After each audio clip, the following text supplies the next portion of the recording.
guys, for today's video, slime ulit tayo, part 4. So, yung part 3, hindi ko nasulatan ng slime part 3. Pero kasama yung kasi parehas lang naman ang damit ko nung part 1 to 2. Flash na tayo, ayan, for slime. Pagka iaano ko sa inyo yung ano ko, yung organizer ko.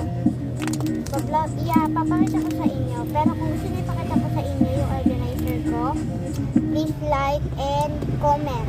Yan. Mag-like lang kayo at mag-comment.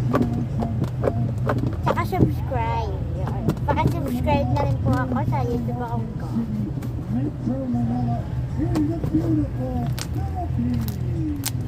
Ang ganda niya. Yan. Thank you for watching for video. Sana nag-enjoy kayo. Please subscribe, comment, and share, and like. Bye!